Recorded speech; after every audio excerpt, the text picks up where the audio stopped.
বন্ধুরা, কেমন আছো তোমরা? আমি ভীষণ ভালো আছি। আজকে ওয়েদারটা ঠান্ডা ঠান্ডা, নো গরম নো ঘাম, একদম শুকনো শুকনো। রান্নাঘরে চলে এসেছি স্নান করে রান্না করতে।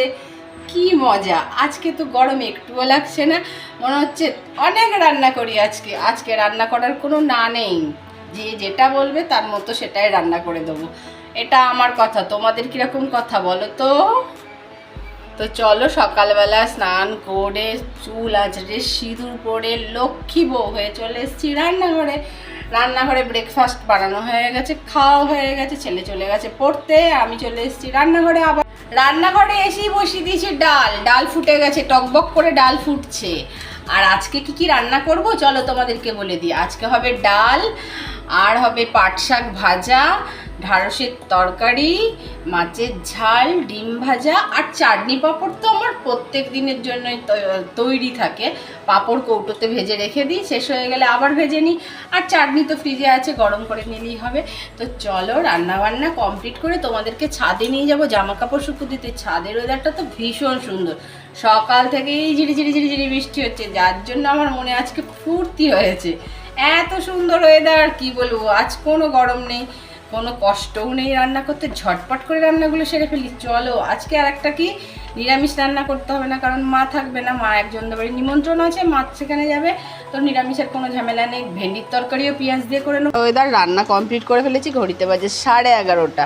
স্নান করে এই দেখো চলে এসেছি এক বালতি জামা কাপড় নিয়ে ছাদে শুকুর দিতে।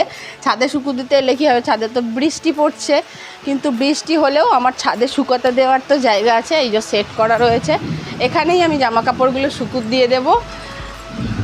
আর দেখো কি সুন্দর বৃষ্টি হচ্ছে, পুরো আমাদের এইদিকে বাঁশঝাড় একদম জলে ভর্তি, ঝাঁকে ঝাঁকে বারে বারে বৃষ্টি আসছে, বেশ মজা লাগছে। কতদিন যে গরমে এত কষ্ট পাচ্ছিলাম সবাই, তার মধ্যে একটু ঠান্ডা ওয়েদার, কি সুন্দর ফুরফুরে হাওয়া, বৃষ্টি আকাশে, খুব ভালো লাগছে, তাই না?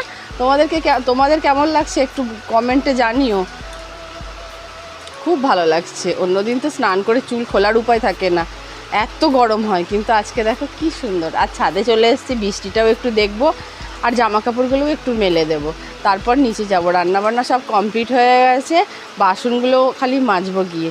তো চলো জামা কাপড়গুলো শুকুর দিয়ে নিই। বিকালবেলা ঘুম থেকে উঠে হঠাৎ করে প্রোগ্রাম, তো চলো তোমার বন্ধুর বাড়ি থেকে ঘুরে আসি। বন্ধু দুপুরবেলা ফোন করেছিল, ফোন করে বলছে কবে থেকে বলছিস আসবো আসবো, আসছিস না। তো তোমাদের দাদার মর্নিং ডিউটি, বিকালবেলা তো রুটি তরকারি করে সন্ধ্যাবেলাটা স্টেশনেই ঘুরতে যায়।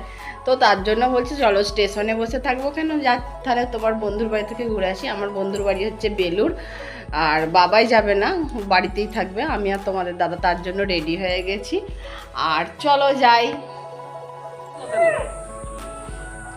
বেরিয়েও শান্তি নেই, কুকুর তো ছাড়ছেই না। টেবিলে বিস্কুট আছে দেখো, পিছন পিছন যাবে যতক্ষণ না ওকে কিছু দেওয়া হবে। থাক, ওই গেটটা দিয়ে এসো। আমাদের বাড়ি থেকে বেরোতে গেলে অনেক কটা গেট পার হতে হয়, ওই যে ওখানে দুটো গেট পার হয়ে চলে এসেছি অলরেডি। আর এই যে একটা গেট, 3 নম্বর গেট, এটা এই গেটটা পার হয়ে তারপর এই যে রাস্তা।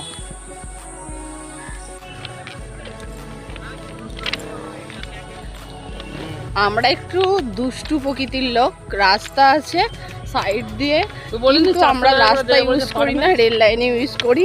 জানি না কপালে কি আছে, জেনে শুনে আমরা রেল লাইন দিয়ে হাঁটি। না না, একদমই এরকম নয়, এই লাইনে শুধুমাত্র সামনে থেকেই ট্রেন আসে, তার জন্য এই লাইনটা ইউজ করি। নাহলে রাস্তা আছে পাশ দিয়ে যাওয়া যায়, কিন্তু আমরা এটা শর্টকাট হয় বলে তার জন্য লাইনটা ইউজ করি। স্টেশনে কিছুক্ষণ ওয়েট করলাম, আর দেখো সন্ধে হয়ে গেছে, ট্রেন চলে এসছে। এবার আমরা ট্রেনে উঠে পড়লাম, আর সাথে সাথে নেমে পড়লাম বেলুড় স্টেশন। বেলুড় স্টেশনে এসে বন্ধুর বাড়ি যাচ্ছি, কারো বাড়ি গেলে তো মিষ্টি নিয়ে যেতে হবে।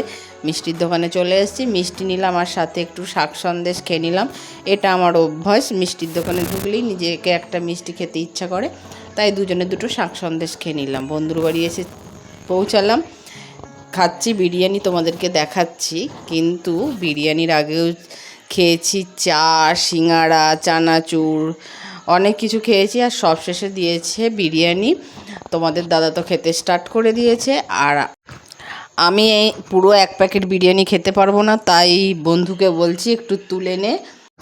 আমি হাফ প্যাকেট বিরিয়ানি খেতে পারবো, তাই হাফটা তুলে নিয়েছি আর হাফটা ওকে রিটার্ন দিয়ে দিয়েছি প্যাকেটে। আর বিরিয়ানি খেতে খেতে অনেক গল্প, হাসি, আড্ডা, মজা অনেক কিছুই হলো। অনেক দিন পর বন্ধুর সাথে দেখা হলো। একটা সময় ছিল রোজ ছেলেদেরকে খেলাতে নিয়ে যেতাম, দেখা হতো, এখন তার সেটা হয় না। তো চলো খাওয়া দাওয়া কমপ্লিট করে এবার বাড়ি যাই। আমরা বন্ধুর বাড়ি থেকে বিরিয়ানি খেয়ে চলে এলাম স্টেশনে, বেলুড় স্টেশনে। তো চলো ভিডিওটা আজকের মতো এই পর্যন্তই। সবাই ভালো থেকো, সুস্থ থেকো, আর বেশি বেশি করে আমাদের ভিডিও দেখো। আর যদি ভিডিও ভালো লাগে তাহলে একটা ছোট্ট করে লাইক, কমেন্ট ও কাছের বন্ধুদেরকে শেয়ার করে দিও। আমাদের ট্রেন আসতে এখনও বেশ কিছুক্ষণ লেট আছে, তো বসে থাকি প্ল্যাটফর্মে, ওয়েট করি। চলো টাটা, গুড নাইট।